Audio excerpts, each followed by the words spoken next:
very kind, very kind.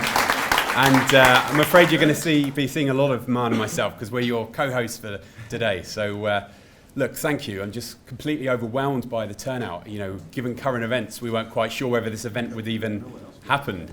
Well, that's a very good point. Very good point, Gordon. I mean, we have just such a phenomenal range of speakers here today, but I just want to say a quick couple of reflections from LCID's perspective. When we were set up 10 years ago, our focus was on promoting the record of the then Labour government on international development. And what a record it was. Trebling aid, making DFID independent, cancelling debt, the Climate Change Act, instigating the Arms Trade Treaty. Millions of people around the world today are better off because of the actions of that government. And Gordon, I'm going to embarrass you here a little bit because, you know, it is just such an honour to have you here with us today.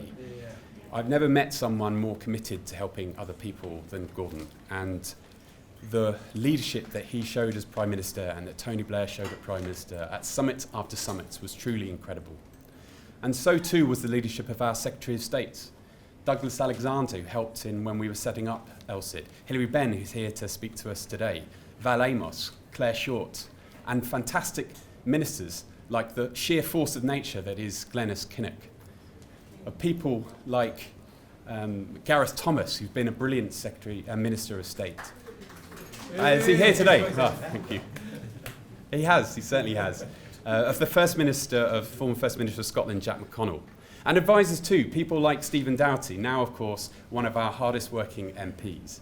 Of people like Kirsty McNeil and Richard Darlington, who are now leading the aid sector's defence of aid.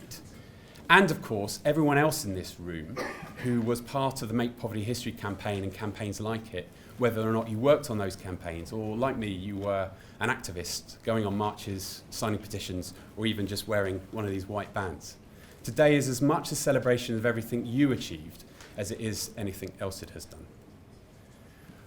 Just on LCID, there's two quick things I want to reflect on. One is that we're particularly proud of is one is the 0.7 bill to enshrine the 0.7% target in law. Now, that had the support of MPs from across the political spectrum, and they all deserve an enormous amount of credit. But more Labour MPs voted for that bill than all the other parties combined. And it would not have passed were it not for the amazing get out the vote operation that Alison McGovern was running out of her office for the key vote. And I'm very, very proud that LCID members are in that room with her, hitting the phones and encouraging MPs to be there and vote.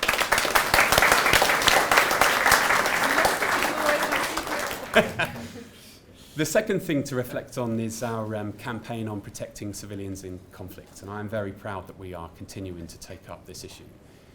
It's not, let's be honest, it's not necessarily the most popular issue to be campaigning on in the current Labour Party, but it is an issue that we care about a lot. And it is an important part of the legacy of the late, great and dearly missed Joe Cox MP.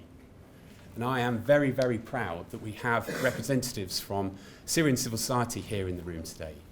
I am sorry that as a Labour movement over the last 8 years we have not been there for you when we should have been, but I am proud at least that this small part of it is working in solidarity with you, and we will continue to do so. Thank you.